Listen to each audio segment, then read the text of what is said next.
ముసలమ్మ ఎక్కడ ప్రార్థన జరుగుతుంటే చక్కగా గబగబా ప్రార్థనలోకి వెళ్ళి కూర్చోలేదు, ఉండలేదు ఆమె. ప్రార్థనకి వెళ్ళటం అలవాటు. అక్కడికి వెళ్ళింది, ప్రార్థనలో కూర్చుంది. ఆమె దైవజనుడు మహిమకరంగా చక్కగా మంచి వాక్యం చెబుతున్నాడు, మధ్యలో హల్లెలూయా అంటుంది. వీళ్ళకి అలవాటు లేదు కదా, వాళ్ళు ఏమింది హల్లెలూయా చెబుతుంది, ఓ పెద్దమ్మా ముగ్గులేసుకుంటున్నా, హల్లెలూయా చెప్ప మాకు, ఏంటి హల్లెలూయా చెప్ప, నువ్వు నోరు మూసుకో, గుట్టుకుండు కాసేపు ఉండు అని చెప్పి అన్నారు. అంటేనే సరే ఏంది సరే వీళ్ళేంది హల్లెలూయా చెప్పొద్దు అన్నారు. సరేలే అయ్యా అంది. సరే ఆదమర్చింది, కాసేపు గడిచింది, మళ్ళీ ఆయన మంచికి వాక్యం చెప్పింది, దేవునికి మహిమ అంది. ఇవి కూడా హల్లెలూయా అని చెప్పి చప్పట్లు కొడతా హల్లెలూయా చెప్తుంది.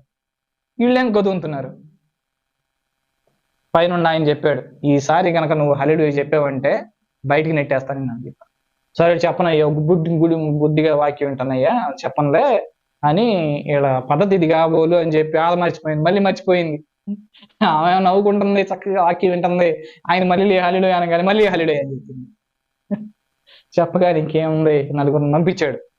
నలుగురు వద్దయ్యా కూర్చుంటానయ్యా, ఇక నేను చెప్పనయ్యా అంటుంది.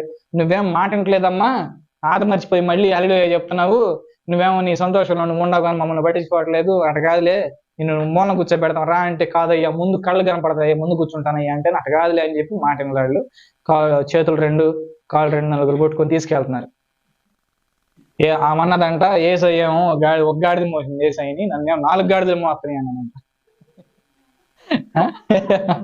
ఏసైనా ఒక గాడిద మోస్తే నన్ను 4 గాడిదలు మోస్తాయి, హల్లెలూయా చెప్పకూడదు ఏందిరా బాబు, సపట్లు కొట్టకూడదు ఏందిరా బాబు, దేవుని మహిమ చెల్లించకూడదు ఏందిరా బాబు, మీరెక్కడ దొరికారు గాడిదలారా, పండి తీసుకెళ్ళాడు, మొయ్యండి అని చెప్పి చక్కగా మోపించుకున్నాంట. తీసుకెళ్ళాడు, కూర్చోబెట్టారు. అక్కడ కూర్చొని హల్లెలూయా చెప్పడం స్టార్ట్ చేసింది. ఇంకా అడ్డుకునేవాడు లేరు, ఆపేవాడు లేరు. దేవునికి మహిమకరంగా హల్లెలూయా స్తోత్రం అరిచిందంట. మనసారా అరిచిందంట.